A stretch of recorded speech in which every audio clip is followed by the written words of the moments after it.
are live from Gainbridge Fieldhouse in Indianapolis, counting down to Game 4 of the NBA Finals. The hometown Pacers, they lead this series 2-1, and this building is ready to rock because while this is Indiana, they're swapping out those shirts for these ones that show you the names of all 18 players as the pursuit of a championship continues for Oklahoma City here. We have a combined 6 championships here on our set. Brian and I combined for 0. All heart, though. Brian Windhorst, Danny Green, and Udonis Haslem.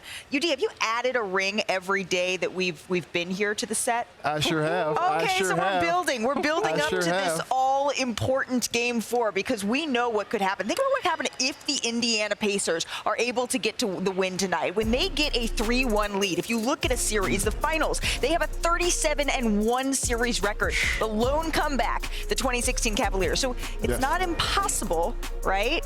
But history is not on OKC's side, right? Here's how the players are looking at this Game 4. There should be a higher sense of urgency, a higher level of stress. Your spit should taste different, all those things, right? Like this is a lot of fun.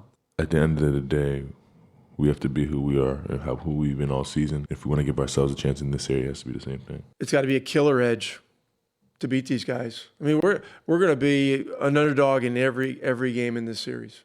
It's a daunting challenge. Anything less than a total grit mindset, and we just don't have a chance. I was starting to wait, did he say your spit tastes different? And then I looked at Udonis. Udonis is like, yes, it absolutely does. So maybe I'm missing something here. But Brian, you've been saying that this is the biggest game of the Thunder's lives. Set the stage here. Look, I just feel like whoever wins this series is probably wins tonight. The winner of tonight is just in position better. Obviously you can't predict certain things, especially when it comes to everybody being healthy. But my experience with being involved with dozens of series over my career, when I've seen the underdog, the team without home court advantage, ahead 2-1, with the chance to go up 3-1 and apply maximum pressure, if they can get it done at home in Game 4, it almost always triggers the win. If the the team with home court advantage can win back home court advantage and go back home in a 3-game series where 2 of the 3 are going to be at home, they have the most of the time with momentum, I feel like they do it. So that leads us to the inevitable situation that I really feel like tonight's winner is going to hold that in next week. Can't disagree there.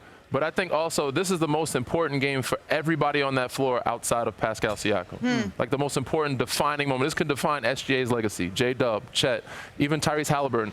Everybody else on that floor has a lot to prove, and it's a very pivotal moment, like Wendy said, to try to get the momentum of who's going to win the series and take control of the series. Yeah, and I think all the pressure right now is on OKC. Yeah. I mean, you look at what the Pacers have been able to do.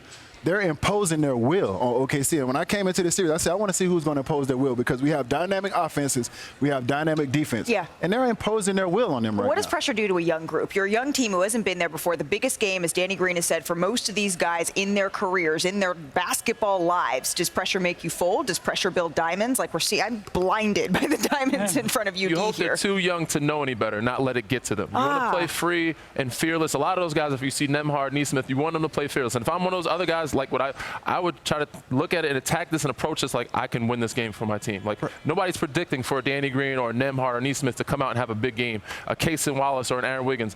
These are the games that those guys can make an impact and make a name for themselves and also get their team a momentum swing in the series. I agree with Danny. It's an opportunity to make a name for yourself. Pressure bust pipes and cook cabbage.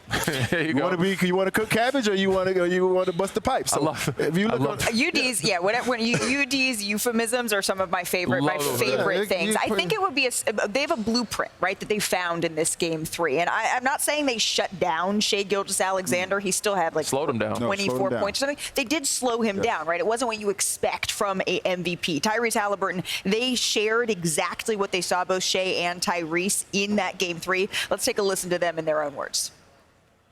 I think with Shai, he's so good. He's so slippery, in between those gaps. It's like he splits screens that you're like, I don't know how he's doing that. And I think in Game 2 specifically, if you watch a lot of my coverages, I did a poor job of being at the level. I was back, and then he could come off, and he had so much space. And now he's kind of manipulating me with in and out, or he can just split and throw through. I thought I thought that was something we really had to clean up coming into today. I think the big thing that makes it easier is when Drew is really blowing through, those screens. And, I think more times than not, he's getting held and having to fight through. And it's the finals. It's physical basketball. I thought he did a great job of really fighting through. And if I can just hold him for a second, give him more time to get back square, it makes things easier. They were higher in the pick and rolls. They really were just, like Coach said, more aggressive, more forceful. Yeah, we got to, starts with me, but we got to apply that pressure back. This is also something that can start with the screener. Me, I was always the screener for LeBron or Kawhi. Try to get the mismatch. And the screener can create some of that separation by being more forceful in setting the screen, coming from the baseline, bringing more speed so that the defender is not able to get up and be there for that defensive switch. So SGA has to be more aggressive coming off, but the screeners have to be better with setting them and also having pace with setting that screen. Is there a matchup, Brian, that you think could dictate who wins this game? I do. It's the Canadians. Andrew Nembhard. And he's not talking about the tuxedos. Yeah, Andrew Nembhard and SGA. This has been an unexpected war between these guys. Yes. Look, SGA's numbers are really good, but SGA's standard is very high. Nembhard has given him some problems. First off, he's 7 of 20 shooting is exactly in that moment. But Nembhard is a primary defender, 7 of 20. That's 35%. That is not how Shea rolls. Shea has averaged over 30 points and shot over 50% for the last 3 years. And the thing about this guy that I'm going to take away from these first 3 games, 2 different times, Mr. Even Keel himself, Shai Gilgeous-Alexander, has shoved or elbowed. A lot of character for him. He's gotten into him a little bit. Up here, impenetrable. Well, even in Game 3, you saw him face guarding Shea. He stopped him from even getting a touch on so many possessions here. I mean, full out effort from Andrew Nembhard against the MVP. I shouldn't show the Indiana Pacers these numbers, guys. I really shouldn't, because this is just their bread and butter. But I'm going to do it anyway. They were underdogs in Game 3, and guess what? They are even bigger underdogs in this game. This is where they've thrived all postseason long, though. 9-4 as underdogs. That puts them 1 win away from tying the 23 Heat for the most betting upsets in a single postseason since at least 1991. It can be done. This is why you love them, right, Yes, UD? this is why That's why he picked them. Yeah, he picked them. So this is why I love this team, and this is why I picked him. And you talk about what he's been able to do. Who knows SGA better? Yeah. Just like a little brother that knows how to push your buttons and get under your skin. His cousin in one series and his fellow countrymen in another. Yes, these people know him the best, and they know how to get under his skin. As cool as he is, he's showing a little bit of cracks, but this is just part of the game. It's mental and it's physical. So he's going to figure that out. But what I'm looking at in this game is Chet. I'm looking at Chet right now, and I'm looking at him against Miles Turner, and I'm saying to myself, Chet has not had a game that he's won. They're going to need him to win a game for them. As great as we were with the big three, we understood that to get to our ultimate goal, we needed Chris Bosh. They need him to be their Chris Bosh. He had one game in Game 2 where they played well and he had 15 points, but he only played 27 minutes. That was a blowout. Last game he had 13 points and 4 rebounds in the first quarter. He ended up with 20 points for the game. He needs to win them a game. Yeah, and I think he's had halves where he's made impacts, but start to finish. And look, let's just be real. In the fourth quarter the other night, Chet got tired. Yeah. He got tired. They wore him out. Now, the Thunder are so great this year and so dominant at taking the fourth quarter away because they dominate the first 3 quarters. In this series, they're plus 33 in the first 3 quarters. Chet has played very well in those 3 quarters a lot of the time. Yeah. Fourth quarter, plus 27 to the Pacers. That's where Chet needs to be an impact player to flip that around. Right, because we've seen it in the first quarter. He'll come out strong, and we'll see his fingerprints all over that. And then a little bit as the game wears on, it's sort of like, okay, they need a little bit more from Chet Holmgren. Should we take this as a maybe sign from the universe here in Indianapolis? As you're seeing their ABA championship right now, but it is a little bit stormy outside. Maybe some fans hoping for some thunder as well. We're speaking figuratively, of course. Come on, Brian. Let's take a look at today's electric moment brought to you by Hyundai. In a Game 3 that's so pivotal, it takes hustle plays from the others, UD. I mean, yeah, TJ McConnell was huge in this game, and I'm telling you, he's a guy who every time we play against the Miami Heat, he is on the scout report because he can impact the game. Did you see his eyes after he got some of those steals and the way he ignited the crowd? You can feel that crowd and you can feel that energy igniting through their team. And it continued in the fourth quarter, Brian. Man, the highlight package for TJ McConnell in this game is a freaking career. All hustle. Man. All heart. OKC committed 19. Look at that. It's just amazing. 19 turnovers in Game 3. Jason Sehorn. He did that to Let me get Caruso. that. Jason Sehorn. Shai Gilgeous-Alexander, also part of that turnover story, right? He committed 6 of them, which is the most in his playoff career, tied for his second most in the season. Indiana was able to turn those turnovers into 21 points on the night. Remember, that's what the Oklahoma City Thunder, they couldn't really do in game 1, even though Indiana was turning the ball over at such a high rate here. And as you take a look at Shai's shot chart, it was a slow night by the MVP standards, right? He only scored 3 points in the fourth quarter in game 3. He took just 3 shots, including 1 in the paint. That's after combining for 17 fourth quarter points in the first 2 games of the series. Here's SGA yesterday on the fatigue factor. How much did you feel like those body blows made fatigue a factor? How can you mitigate that and try to fight through it, figuring they're going to take a similar approach? Yeah, you got to suck it up. You have to. There's maximum 4 games left in the season, and it's what you work the whole season for. It's what you work all summer for. So to me, the way I see it is you gotta suck it up, get it done, and try to get a win. So Shai won't necessarily talk about the fatigue that we all maybe saw him feeling, but I know that the disembodied voice of that question will. Tim McMahon. Howdy, Tim. Howdy, Malika. Listen, you talk about what you saw from Shai there in the fourth quarter. You didn't see much impact. You just mentioned it. Only 1 bucket, only 3 shots attempted, no assist. And this is a team in the Pacers that made it priority to wear him down throughout the game.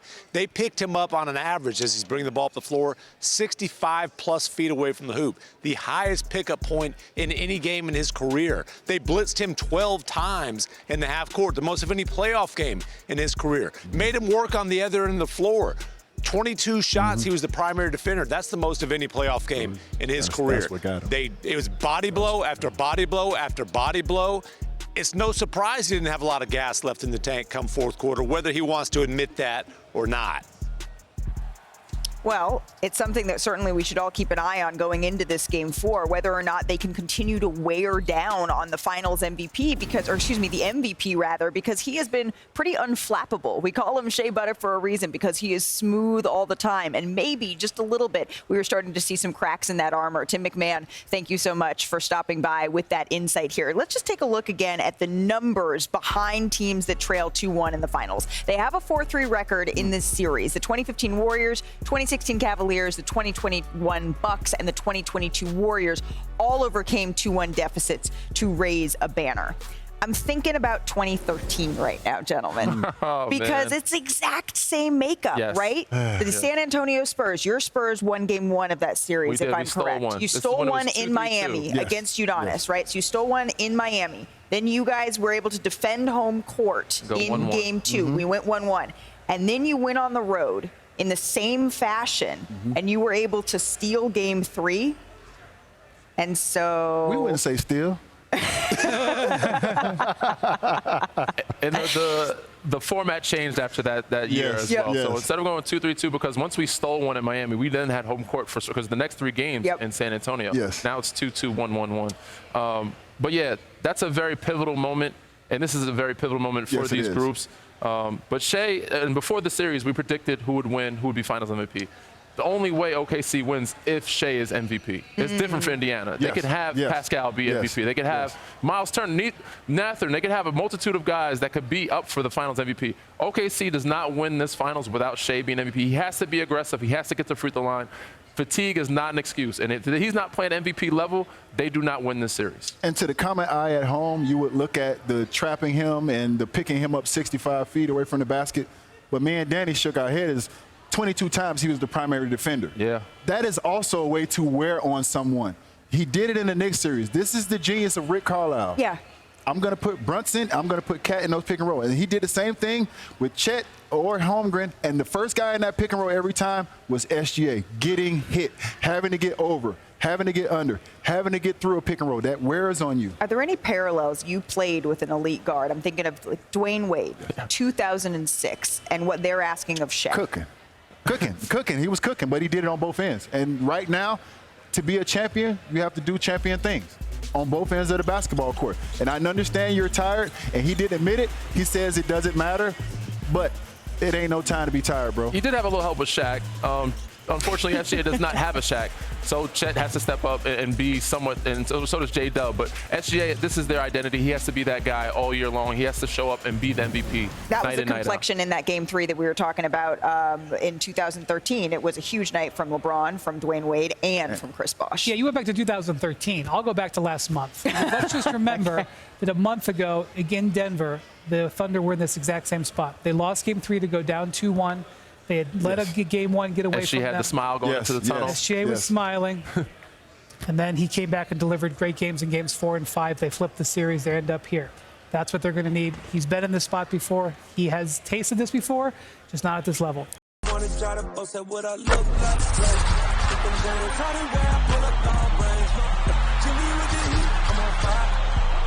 NBA